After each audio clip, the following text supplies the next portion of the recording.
بسم اللہ الرحمن الرحیم۔ شروع کرتا ہوں اللہ کے نام سے جو بے انتہا مہربان نہایت رحم کرنے والے ہیں۔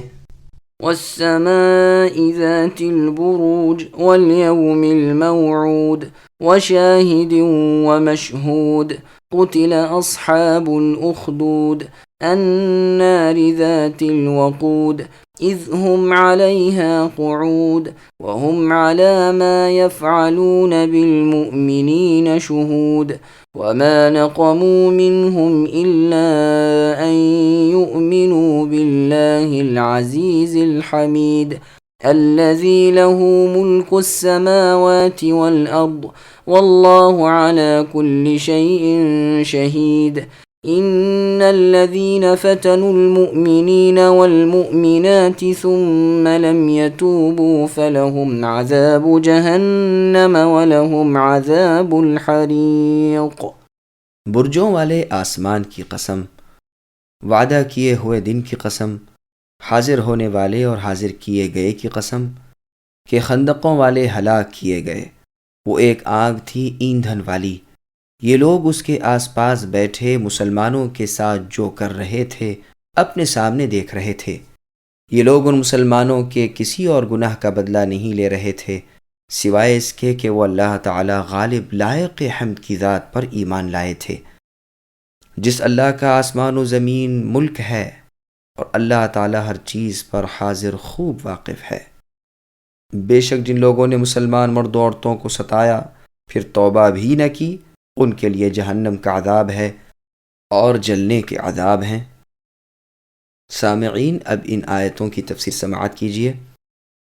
بروج آسمانی کی قسم، بروج سے مراد بڑے بڑے ستارے ہیں، جیسا کہ اللہ نے فرمایا جعل فی السماء بروجا، جس کی تفسیر گزر چکی ہے۔ مجاہد رحمۃ اللہ علیہ سے مروی ہے کہ بروج وہ ہیں جن میں حفاظت کرنے والے رہتے ہیں۔ یحییٰ رحمۃ اللہ علیہ فرماتے ہیں کہ یہ آسمانی محل ہیں۔ منہال ابن عمرو رحمۃ اللہ علیہ کہتے ہیں کہ مراد اچھی بناوٹ والے آسمان ہیں۔ ابن خیثمہ رحمۃ اللہ علیہ فرماتے ہیں کہ اس سے مراد سورج چاند کی منزلیں ہیں، جو 12 ہیں، کہ سورج ان میں سے ہر ایک میں 1 مہینہ چلتا رہتا ہے، اور چاند ان میں سے ہر ایک میں 2 دن اور 1/3 دن چلتا ہے، تو یہ 28 دن ہوئے، اور 2 راتوں تک وہ پوشیدہ رہتا ہے، نہیں نکلتا۔ یوم مشہود کیا ہے؟ ابن جریر رحمۃ اللہ علیہ نے ایک حدیث ذکر کی کہ تمام دنوں کا سردار جمعہ کا دن ہے۔ ابن عباس رضی اللہ عنہما سے یہ بھی مروی ہے کہ شاہد سے مراد خود نبی صلی اللہ علیہ وسلم کی ذات ہے، اور مشہود سے مراد قیامت کا دن ہے۔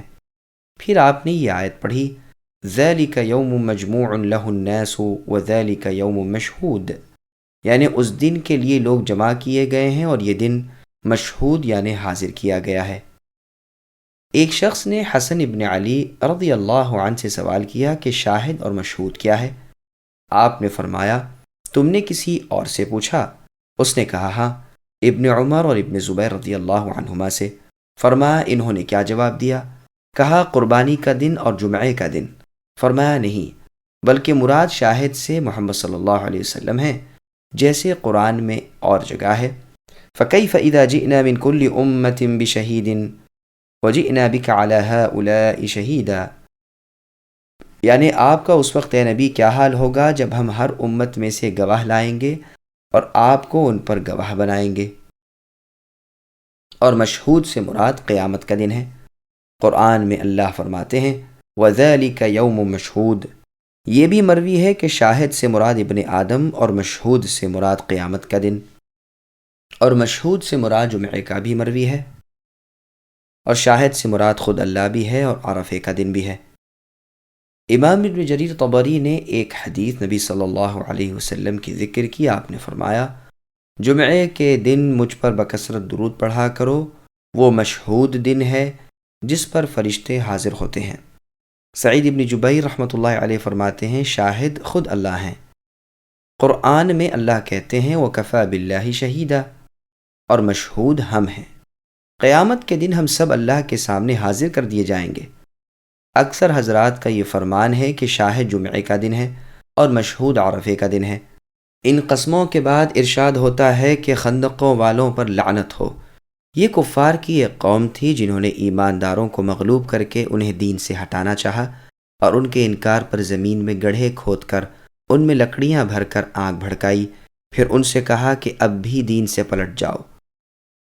ان اللہ والے لوگوں نے انکار کیا اور ان اللہ کی پہچان نہ رکھنے والے کفار نے ان مسلمانوں کو اس بھڑکتی ہوئی آگ میں ڈال دیا۔ اسی کو بیان کیا جاتا ہے کہ یہ لوگ ہلاک ہوئے۔ یہ ایندھن بھری بھڑکتی ہوئی آگ کی خندقوں کے کناروں پر بیٹھے ان مؤمنوں کے جلنے کا تماشا دیکھ رہے تھے، اور اس عداوت و عذاب کا سبب ان مؤمنوں کا کوئی قصور نہ تھا، انہیں تو صرف ان کی ایمانداری پر غضب و غصہ تھا۔ دراصل غلبہ رکھنے والا اللہ تعالیٰ ہی ہے۔ اللہ کی پناہ میں آ جانے والا کبھی برباد نہیں ہوتا۔ وہ اپنے تمام اقوال و افعال، شریعت اور تقدیر میں قابل تعریف ہے۔ وہ اگر اپنے خاص بندوں کو کسی وقت کافروں کے ہاتھ سے تکلیف بھی پہنچا دے اور اللہ کا راز کسی کو معلوم نہ ہو سکے تو نہ ہو، لیکن دراصل وہ مصلحت و حکمت کی بنا پر ہی ہوتا ہے۔ اللہ تعالیٰ کے پاکیزہ اوصاف میں سے یہ بھی ہے کہ وہ زمینوں اور آسمانوں اور کل مخلوقات کے اکیلے مالک ہیں، اور وہ ہر چیز کے حاضر و ناظر ہیں، یعنی ہر چیز اللہ کے حضور پیش کی جائے گی اور ہر چیز کو اللہ دیکھ رہے ہیں۔ کوئی چیز اللہ سے مخفی نہیں، یعنی چھپی ہوئی نہیں ہے۔ علی رضی اللہ عنہ فرماتے ہیں کہ یہ واقعہ اہل فارس کا ہے۔ ان کے بادشاہ نے یہ قانون جاری کرنا چاہا کہ محرمات ابدیہ یعنی سگی ماں، بہن، بیٹی وغیرہ سب حلال ہیں، یعنی ان سے نکاح کیا جا سکتا ہے۔ اس وقت کے علماء کرام نے اس کا انکار کیا اور روکا۔ اس پر اس نے خندقیں کھدوا کر اس میں آگ جلا کر ان حضرات کو اس میں ڈال دیا۔ چنانچہ اہل فارس آج تک ان عورتوں کو حلال ہی جانتے ہیں۔ یہ بھی مروی ہے کہ یہ لوگ یمنی تھے۔ مسلمانوں میں اور کافروں میں لڑائی ہوئی، مسلمان غالب آ گئے، پھر دوسری لڑائی میں کافر غالب آ گئے تو انہوں نے گڑھے کھدوا کر ایمان والوں کو جلا دیا۔ یہ بھی مروی ہے کہ یہ واقعہ اہل حبش کا ہے۔ یہ بھی مروی ہے کہ یہ واقعہ بنی اسرائیل کا ہے۔ انہوں نے دانیال اور ان کے ساتھیوں کے ساتھ یہ سلوک کیا تھا۔ اور اقوال بھی ہیں۔ کھائیوں والوں کا واقعہ مسند احمد میں ہے کہ رسول اللہ صلی اللہ علیہ وسلم فرماتے ہیں کہ اگلے زمانے میں ایک بادشاہ تھا، اس کے ہاں جادوگر تھا۔ جب جادوگر بوڑھا ہوا تو اس نے بادشاہ سے کہا کہ اب میں بوڑھا ہو گیا ہوں اور میری موت کا وقت آ رہا ہے، مجھے کسی بچے کو سونپ دو تو میں اسے جادو سکھا دوں۔ چنانچہ ایک ذہین لڑکے کو وہ تعلیم دینے لگا۔ لڑکا اس کے پاس جاتا تو راستے میں ایک راہب کا گھر پڑتا جہاں وہ عبادت میں اور کبھی واز میں مشغول ہوتا۔ یہ بھی کھڑا ہو جاتا، اس کے طریق عبادت کو دیکھتا اور واز سنتا۔ آتے جاتے یہاں رک جایا کرتا تھا۔ جادوگر بھی مارتا اور ماں باپ بھی، کیونکہ وہاں بھی دیر میں پہنچتا اور یہاں بھی دیر میں آتا۔ ایک دن اس بچے نے راہب کے سامنے اپنی یہ شکایت بیان کی۔ راہب نے کہا کہ جب جادوگر تجھ سے پوچھے کہ کیوں دیر لگ گئی تو کہہ دینا کہ گھر والوں نے روک لیا تھا، اور گھر والے بگڑیں تو کہہ دینا کہ آج جادوگر نے روک لیا تھا۔ یوں ہی ایک زمانہ گزر گیا کہ ایک طرف تو وہ جادو سیکھتا تھا، دوسری جانب کلام اللہ اور اللہ کا دین سیکھتا تھا۔ ایک دن یہ دیکھتا ہے کہ راستے میں ایک زبردست ہیبت ناک جانور پڑا ہوا ہے، لوگوں کی آمد و رفت بند کر رکھی ہے، ادھر والے ادھر اور ادھر والے ادھر نہیں آ سکتے، اور سب لوگ ادھر ادھر حیران و پریشان کھڑے ہیں۔ اس نے اپنے دل میں سوچا کہ آج موقع ہے کہ میں امتحان کر لوں کہ راہب کا دین اللہ کو پسند ہے یا جادوگر کا۔ اس نے ایک پتھر اٹھایا اور یہ کہہ کر اس پر پھینکا کہ اے اللہ، اگر آپ کے نزدیک راہب کا دین اور اس کی تعلیم جادوگر کے امر سے زیادہ محبوب ہے تو آپ اس جانور کو اس پتھر سے ہلاک کر دیجئے تاکہ لوگوں کو اس بلا سے نجات ملے۔ پتھر کے لگتے ہی وہ جانور مر گیا اور لوگوں کا آنا جانا شروع ہو گیا۔ پھر جا کر راہب کو خبر دی۔ اس نے کہا، پیارے بچے، تو مجھ سے افضل ہے، اب اللہ کی طرف سے تیری آزمائش ہوگی۔ اگر ایسا ہو تو کسی کو میری خبر نہ کرنا۔ اب اس بچے کے پاس حاجت مند لوگوں کا تانتا لگ گیا، یعنی لوگ کثرت سے آنے جانے لگے، اور اس کی دعا سے مادر زاد، اندھے، کوڑھی، جذامی اور ہر قسم کے بیمار اچھے ہونے لگے۔ بادشاہ کے ایک نابینا وزیر کے کان میں بھی یہ آواز پڑی۔ وہ بڑے تحفے تحائف لے کر حاضر ہوا اور کہنے لگا کہ اگر تو مجھے شفا دے دے تو یہ سب میں تجھے دے دوں گا۔ اس نے کہا کہ شفا میرے ہاتھ نہیں، میں کسی کو شفا نہیں دے سکتا، شفا دینے والے تو اللہ وحدہ لا شریک لہ ہیں۔ اگر تو اللہ پر ایمان لانے کا وعدہ کرے تو میں اللہ سے دعا کروں۔ اس نے اقرار کیا، بچے نے اس کے لیے دعا کی، اللہ تعالیٰ نے اسے شفا دے دی۔ وہ بادشاہ کے دربار میں آیا اور جس طرح اندھا ہونے سے پہلے کام کرتا تھا کرنے لگا، اور آنکھیں بالکل روشن تھیں۔ بادشاہ نے متعجب ہو کر پوچھا کہ تجھے آنکھیں کس نے دیں؟ اس نے کہا میرے رب نے۔ بادشاہ نے کہا ہاں، یعنی میں نے۔ وزیر نے کہا نہیں نہیں، میرا اور تمہارا رب اللہ ہے۔ بادشاہ نے کہا اچھا، تو کیا میرے سوا تیرا کوئی اور رب بھی ہے؟ وزیر نے کہا ہاں، میرا اور تمہارا رب اللہ عز و جل ہے۔ اب اس نے اسے مار پیٹ شروع کر دی اور طرح طرح کی تکلیفیں اور ایذائیں پہنچانے لگا، اور پوچھنے لگا تجھے یہ تعلیم کس نے دی؟ آخر اس نے بتا دیا کہ اس بچے کے ہاتھ پر میں نے اسلام قبول کیا۔ اس نے اسے بلوایا اور کہا اب تو تم جادو میں خوب کامل ہو گئے ہو کہ اندھوں کو دیکھنا اور بیماروں کو تندرست کرنے لگ گئے۔ اس نے کہا غلط ہے، نہ میں کسی کو شفا دے سکتا ہوں نہ جادو، شفا اللہ عز و جل کے ہاتھ میں ہے۔ کہنے لگا ہاں، یعنی میرے ہاتھ میں ہے، کیونکہ اللہ تو میں ہی ہوں۔ اس نے کہا ہرگز نہیں۔ کہا پھر کیا تو میرے سوا کسی اور کو رب مانتا ہے؟ تو وہ کہنے لگا ہاں، میرے اور تمہارے رب اللہ ہیں۔ اس نے اب اسے بھی طرح طرح کی سزائیں دینی شروع کی، یہاں تک کہ راہب کا پتہ لگا لیا۔ راہب کو بلا کر اس سے کہا کہ تو اسلام کو چھوڑ دے اور اس دین سے پلٹ جا۔ اس نے انکار کیا تو بادشاہ نے آرے سے اسے چیر دیا اور ٹھیک 2 ٹکڑے کر کے پھینک دیا۔ پھر اس نوجوان سے کہا کہ تو بھی دین سے پھر جا۔ اس نے بھی انکار کیا تو بادشاہ نے حکم دیا کہ ہمارے سپاہی اسے فلاں فلاں پہاڑ پر لے جائیں اور اس کی بلند چوٹی پر پہنچ کر پھر اسے اس کے دین چھوڑ دینے کو کہیں۔ اگر مان لے تو اچھا، ورنہ وہیں سے اسے لڑکا دیں۔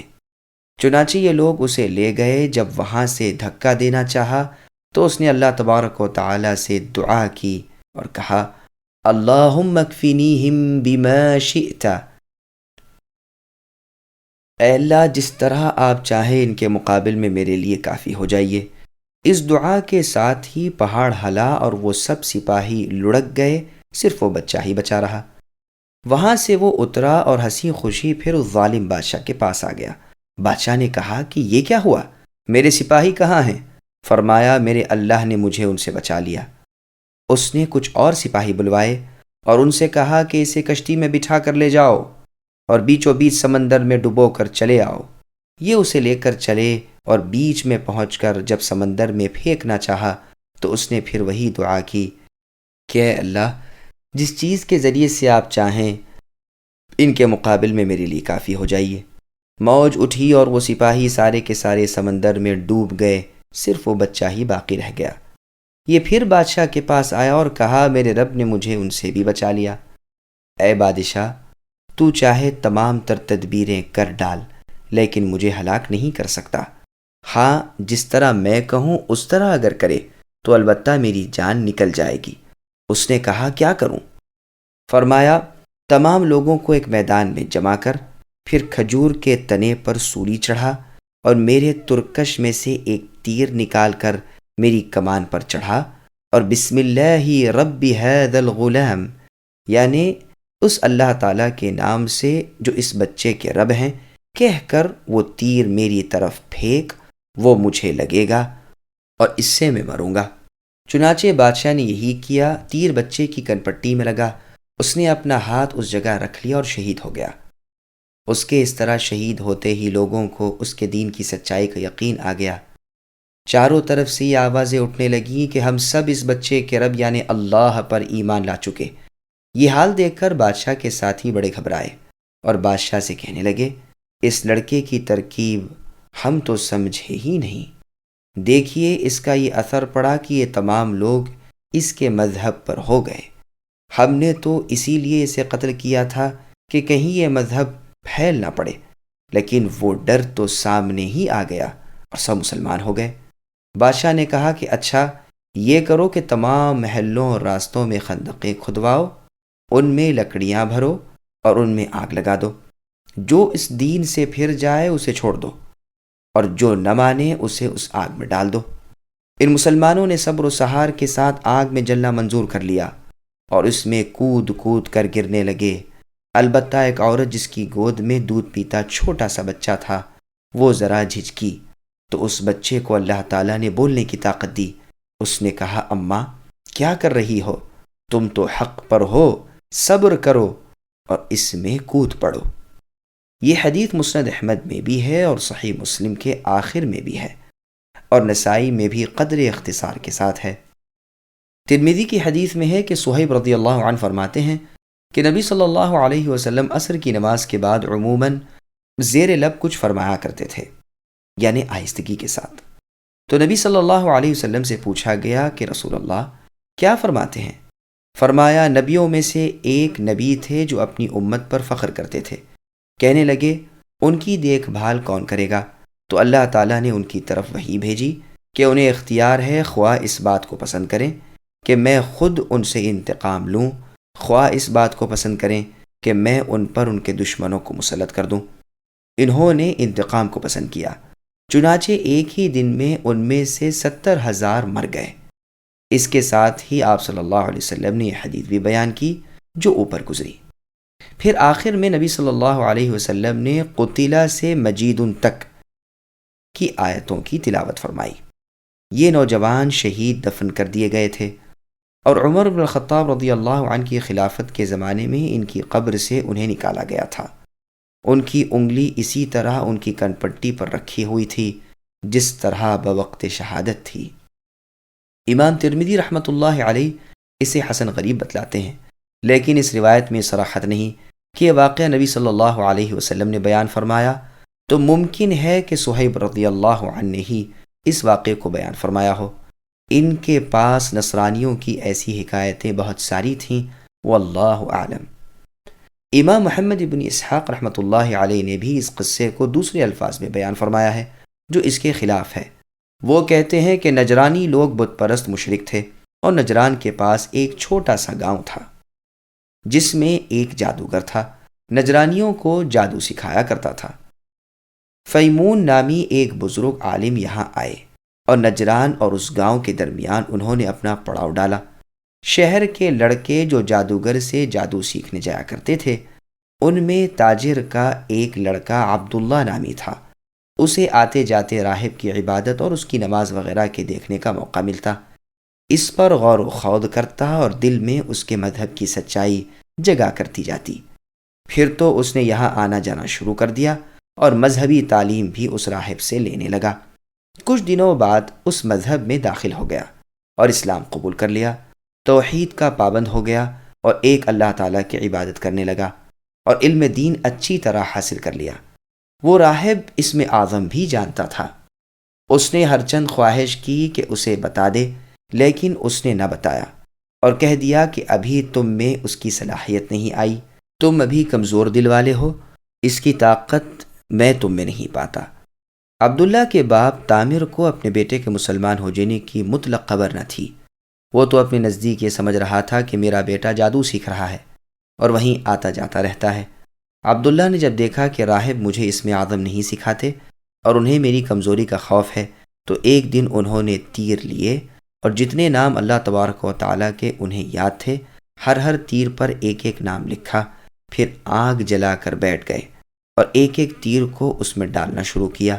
جب وہ تیر آیا جس پر اسم اعظم تھا تو وہ آگ میں پڑتے ہی اچھل کر باہر نکل آیا اور اس پر آگ نے بالکل اثر نہ کیا۔ سمجھ لیا کہ یہی اسم اعظم ہے۔ اپنے استاد کے پاس آئے اور کہا، اسم اعظم کا علم تو مجھے ہو گیا۔ استاد نے پوچھا، بتاؤ کیا ہے؟ اس نے بتایا۔ راہب نے پوچھا، کیسے معلوم ہوا؟ تو اس نے سارا واقعہ کہہ سنایا۔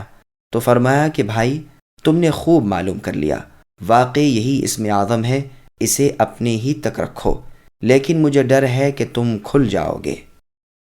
ان کی یہ حالت ہوئی کہ نجران میں آئے، یہاں جس بیمار پر، جس دکھی پر، جس ستم رسیدہ پر نظر پڑی، اس سے کہا کہ اگر تم موحد بن جاؤ اور دین اسلام قبول کر لو تو میں اپنے رب سے دعا کرتا ہوں، وہ تمہیں شفا اور نجات دے دیں گے اور صحت مند کر دیں گے۔ وہ اسے قبول کر لیتا، یہ اسم اعظم کے ساتھ دعا کرتے، اللہ تعالیٰ اسے صحت یاب کر دیتے۔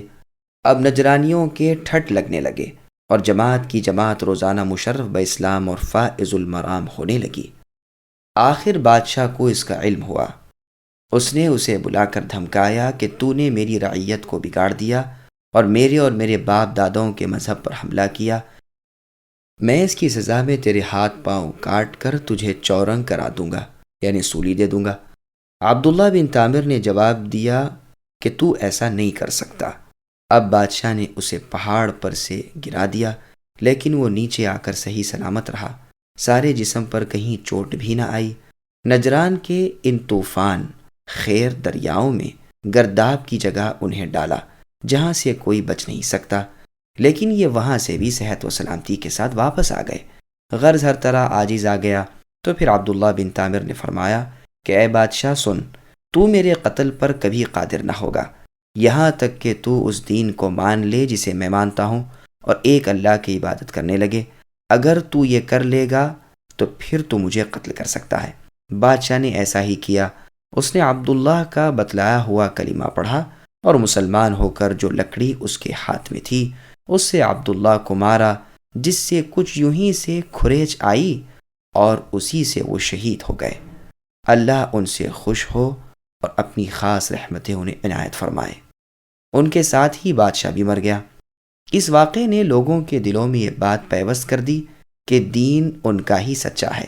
چنانچہ نجران کے تمام لوگ مسلمان ہو گئے اور عیسیٰ علیہ السلام کے سچے دین توحید پر قائم ہو گئے، اور وہی مذہب اس وقت برحق تھا۔ ابھی تک نبی صلی اللہ علیہ وسلم نبی بن کر دنیا میں آئے نہ تھے، لیکن پھر ایک زمانے کے بعد ان میں بدعتیں پیدا ہونے لگیں اور پھیل گئیں، اور دین حق کا نور چھن گیا۔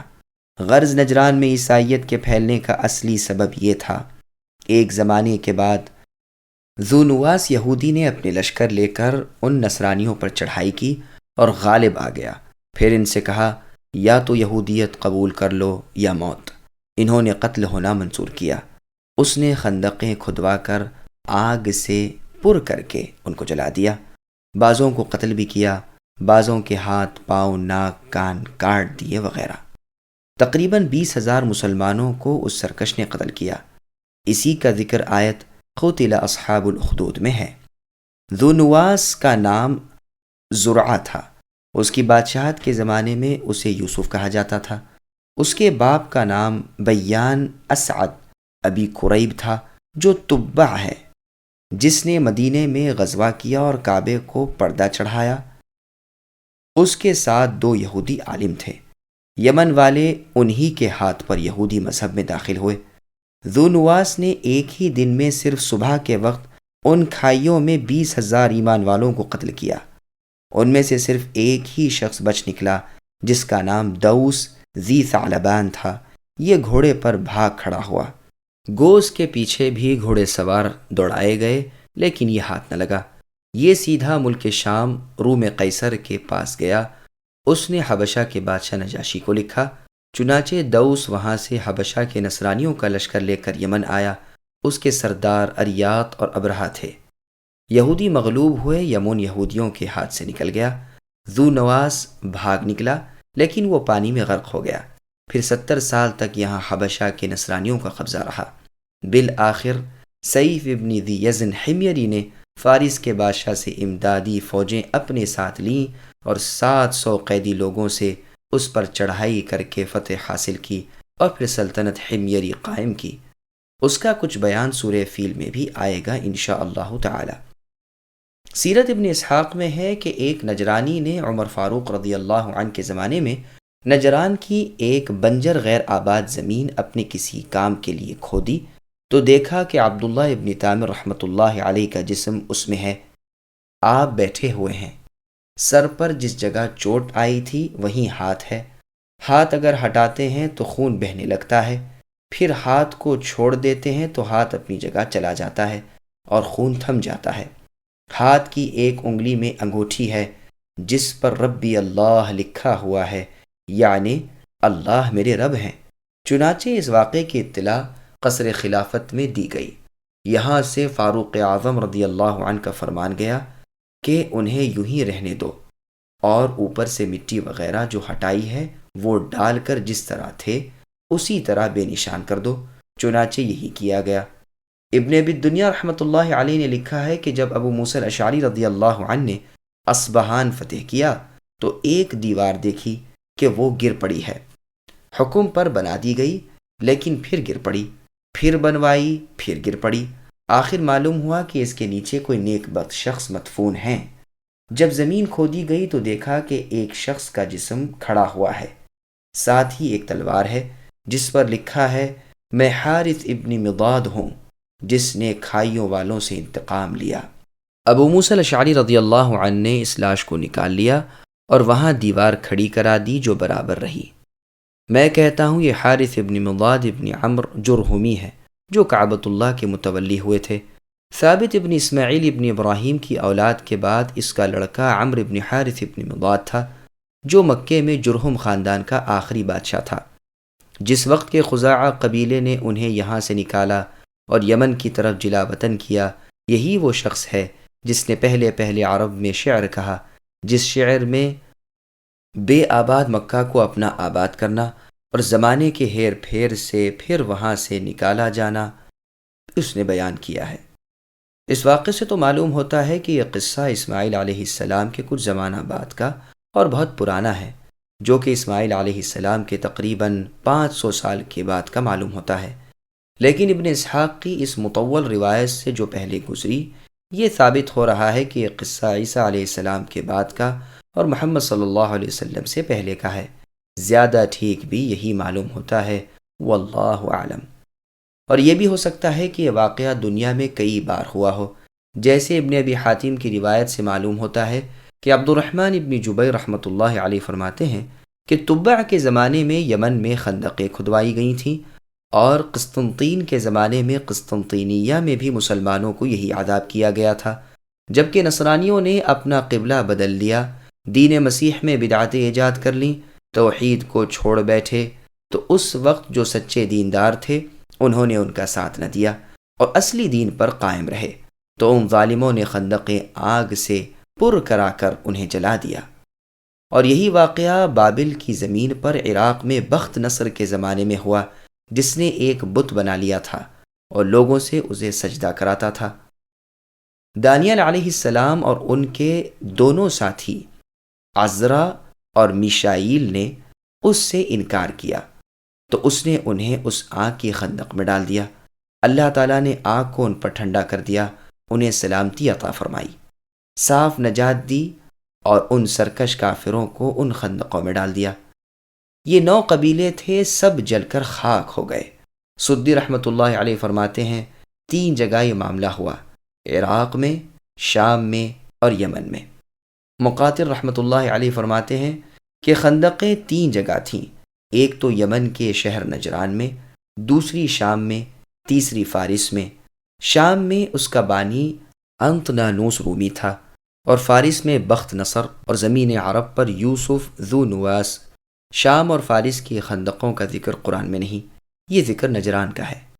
ربیع ابن انس رحمۃ اللہ علیہ فرماتے ہیں کہ ہم نے سنا ہے فترہ کے زمانے میں، یعنی عیسیٰ علیہ السلام اور نبی صلی اللہ علیہ وسلم کے درمیانی زمانے میں، ایک قوم تھی، انہوں نے جب دیکھا کہ لوگ فتنے اور شر میں گرفتار ہو گئے ہیں اور گروہ گروہ بن گئے ہیں اور ہر گروہ اپنے خیالات میں خوش ہے، تو ان لوگوں نے انہیں چھوڑ دیا اور یہاں سے ہجرت کر کے الگ ایک جگہ بنا کر وہیں رہنا سہنا شروع کیا، اور اللہ تعالیٰ کی مخلصانہ عبادت میں یکسوئی کے ساتھ مشغول ہو گئے، نمازوں کی پابندی، زکوٰۃوں کی ادائیگی میں لگ گئے اور ان سے الگ تھلگ رہنے لگے، یہاں تک کہ ایک سرکش بادشاہ کو اس اللہ والی جماعت کا پتہ لگ گیا۔